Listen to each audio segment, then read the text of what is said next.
നിങ്ങൾക്ക് എന്നെ വിശ്വാസമില്ലേ? എടി അങ്ങനല്ല, ഇതെൻ്റെ തോന്നലായിക്കൂടെ?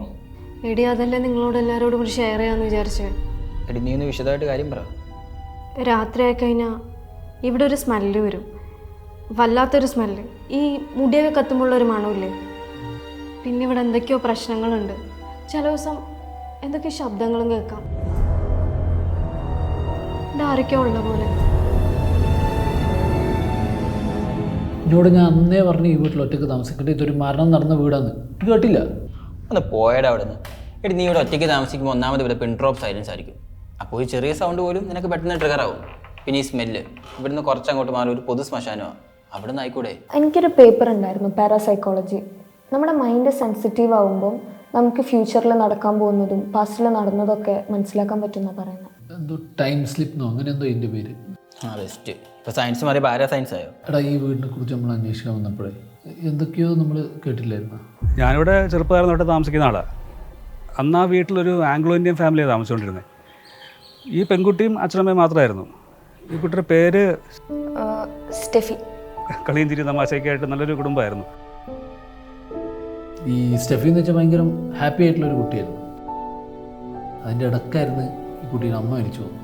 പക്ഷേ ഈ കുട്ടിയുടെ അമ്മ മരിച്ചു കഴിഞ്ഞപ്പോഴത്തേക്ക് ഈ അച്ഛൻ ഈ കുട്ടിയെ കണ്ടുപോകാനും പ്രൊട്ടക്റ്റ് ചെയ്യുന്നവർ തോന്നിയായിരുന്നു. ആരെക്കൊണ്ടും സംസാരിപ്പിക്കാറില്ല, വീട്ടിലെ കാര്യം കയറ്റൂല, അങ്ങനെയൊക്കെ ആയിരുന്നു. പിന്നെ ഒരു ദിവസം അവക്കൊരു അഫെയർ ഉണ്ടെന്നുള്ളത് അച്ഛൻ അറിഞ്ഞു.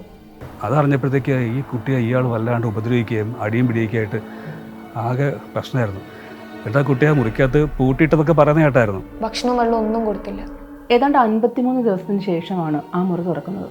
52 ദിവസം വെള്ളവും ഭക്ഷണമൊന്നും ഇല്ലാതെ, അതൊരു പെൺകുട്ടിയുടെ ഡെഡ് ബോഡി ആണെന്ന് ഐഡൻറ്റിഫൈ ചെയ്യാൻ പോലും പറ്റാത്ത രീതിയിലായിരുന്നു അത് കിടക്കുന്നത്. അങ്ങനെ ഭക്ഷണവും വെള്ളവും കിട്ടാണ്ട് വെളിപ്പി കിടക്കുന്ന റൂമിൽ വെച്ച് ആൾ മരിച്ചു.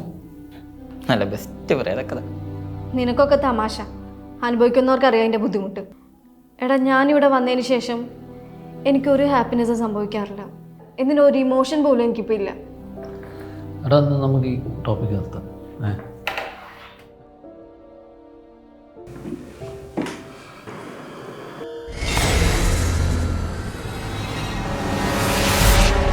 പിന്നീട് ഒരു 4 പിള്ളേർ ഇവിടെ താമസിക്കാൻ വന്നായിരുന്നു. അവരൊരു 5 ദിവസം താമസിച്ചു. പിന്നീട് കേൾക്കുന്നത് ഇവരുടെ മരണവാർത്തയാണ്. അൺഫോർച്ചുനേറ്റ്ലി ആ ബോഡീസും ഞാൻ തന്നെയാണ് പോസ്റ്റ്മോർട്ടം ചെയ്തത്. എങ്ങനെയാണ് സ്റ്റെഫിയുടെ ബോഡി ഉണ്ടായിരുന്നത്, അതേ അവസ്ഥയിലാണ് ആ 4 കുട്ടികളുടെയും ബോഡി ഉണ്ടായിരുന്നത്. ആ വഴി പോകുമ്പം അറിയാതെ അങ്ങോട്ട് നോക്കി പോകും. ഇപ്പോഴും ആ കുട്ടി അവിടെ ഉള്ള പോലൊരു തോന്നലാണ് ഞങ്ങൾക്കൊക്കെ ഉണ്ടാകുന്നത്.